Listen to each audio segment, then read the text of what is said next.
Greetings out there in YouTube land. This is Morris Man, and as always, I thank you guys for coming to my channel. Today, I'm going to entitle this another eBay story. And the reason why I post these because it's good information, because you don't know what you don't know. And when you're new to eBay and Reverb.com and those types of sites, you can run the risk of being scammed. But these stories that I share is stories that can help safeguard against that. Like I told you guys, I've been working on my up and coming CD. And I was looking for a lot of retro gear, a lot of old stuff, because the analog stuff I just kind of like a little more than the digital stuff. So I was in the market for a Porter Studio 246. That was one of the first multi-tracks recorders that I first bought, and I love that thing. The headroom on that thing was just incredible. I can play my bass and slap, and it comes right back as far as how I record it. When I use my bass on my digital stuff, I got to EQ it and roll the bottom in, and it's just I can't get that same feel. So I was in the market to buy another 246. Which is kind of difficult to do because they're hard to find, especially in working condition. So I seen a auction on eBay last week, and it reads verbatim: Tascam Porter Studio 246 4-track, fully functional, recently serviced. That's what it read.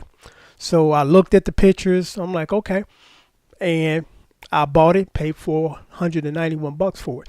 It came today.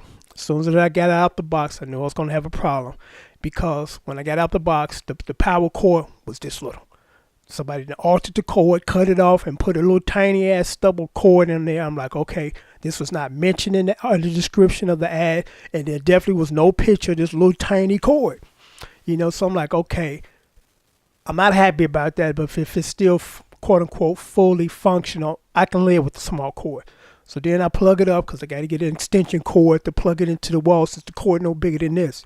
So I plug it in, hit the power button, power comes on. I put the cassette in there, hit play. The motor can't even turn the cassette. I'm like, what the blank? So I immediately contacted the guy and said, hey, there was no mention of this altered cord, and the unit doesn't work. And according to your description in your header, it clearly states fully functional, recently serviced.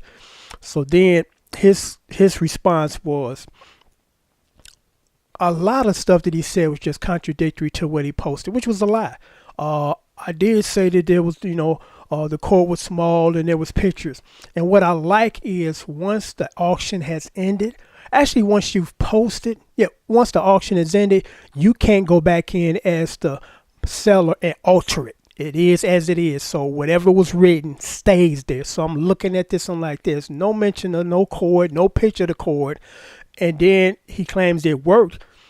And then he says, when he responded to me, he said, well, I did put a picture of the cord, which he didn't. I said that, I haven't toyed with it in a while, and I'm selling it as is.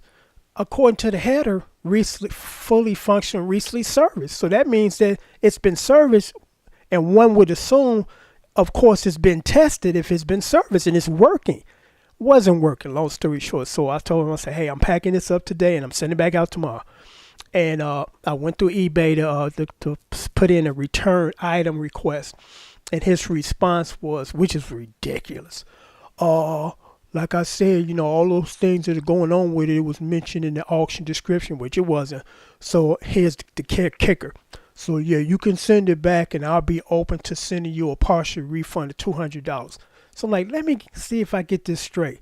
I'm going to send back the piece of junk that you sold me, and I'm only going to get $200 of my $500 back. Are you insane? So I escalated it to PayPal, and I closed out the return item on eBay, because it's best to go straight to the source, PayPal. Don't waste your time with eBay going through them to get it resolved. Because PayPal will hold the money. So I opened up a escalated case. They froze the money, and he responded to them saying again, it was as is, blah, blah, blah. So I immediately decided today that I'm just going to take it back to the post office today. I'm not going to wait till tomorrow. So I packed it up, sent it out with tracking, and I contacted PayPal and explained the situation. And they looked at the ad themselves. And they said, okay, this is not going to be a problem. You get your money back in 10 days, so don't worry about it. So whenever you have any issues with sellers on eBay, and if you pay through PayPal, because I try to use PayPal 99% of the time when I'm doing eBay, because if you use your credit card, this is what's going to happen. They open up an investigation, and you might not get your money back from. It might be 30 to 90 days before you get your money credited back to your credit card. That's what I love about eBay.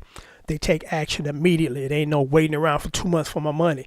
Within 10 days, I'm going to have my money back because I sent it out today and it'll reach him on Thursday. So there won't be no issues about we waiting on what he wanted us to do. And then after we decide our case, then you can send it back and get your money once it has been shipped. I'm like, no, I'm shipping this out today. So come Thursday, he have it. And then when the 10 days elapse, he's already received this item back, and I'm going to get my money.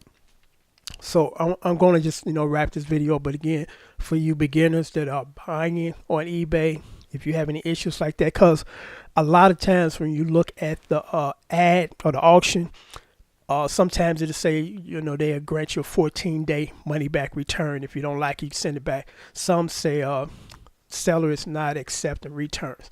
Don't worry about that, because those sellers that are like this guy, liar, think that that's etched in stone when actually PayPal has a money back guarantee set in place.